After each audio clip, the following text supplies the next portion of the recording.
Ifama wajji gaafii takka takka si gaafachuu barbaada. Hayyee. Nu fayyamtee jirtami? Hayyee mammaadhe. Hayyee mee duroo hordoftoota keenya kanatti beeksisuu qabda.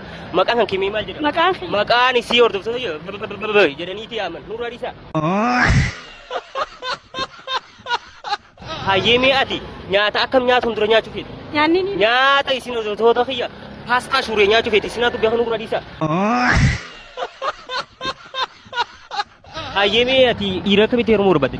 Dhiira isiin dhiira yuu dolchicha dhiira akkasii barbaaddi isinaatu beekan nurraa dhiisaa. Hayyee mee gaaffiyoon si gaafanne kami mee bareedduudha? Gaaffiyoon nuti gaafanne bareedduudha hordoftoota kiyya. Kanaafuu galatooma isinis galatoomi jiin bakka. Maal jechuu kee?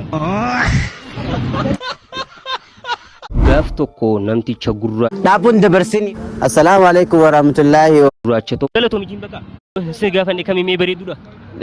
akkam Oromooti wallahi nagee.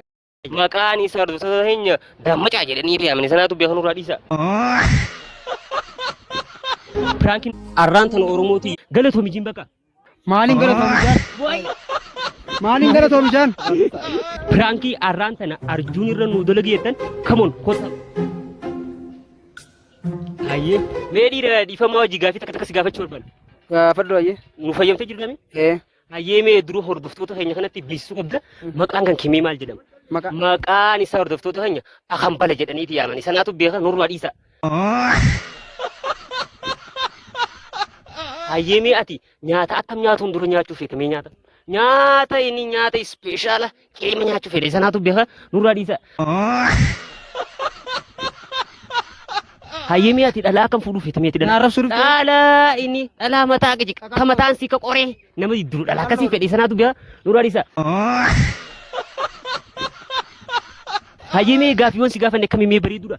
Gaaffiiwwan nuti gaafanne hordoftoota kiyya bareedduudha kanaafuu galatooma isinis galatoomi jiin bakka. Maaliin galatoomi jaan? Maaliin galatoomi jaan? Dhiifama. Galatoomi. Hayyee mee dhiira dhiifama wajji gaafii takka takka si gaafachuu barbaanne. Rakkoon qabu. Nu fayyamtee jirtami? Maamil. Hayyee mee duroo hordoftoota keenya kanatti beeksisuu qabda. Maqaan kan kee maal jedhama? Jaalle. Maqaan isaa hordoftoota keenya jedhaniiti yaaman nurraa dhiisaa. Hayyee mee ati dhalaa akkam fuudhuu feeta meeti dhalaa? Andalaa. Dhalaa inni dhalaa garaa guddu gabbatu daamaja barbaadi sanaatu beekan nurraa dhiisaa. Hayyee mee ati nyaata akkam nyaata hundura nyaachuu feeta nyaata? Nyaata inni hordoftoota keenya harama nyaachuu fedhe sanaatu beeka nurraa dhiisaa. Hayyee mee gaaffiiwwan si gaafanne kami mee bareedduudha? Gaaffiiwwan nuti gaafanne hordoftoota keenya bareedduudha kanaafuu galatooma isinis galatoomi jiin bakka galatoomi jiin. Maaliin galatoomi jaan?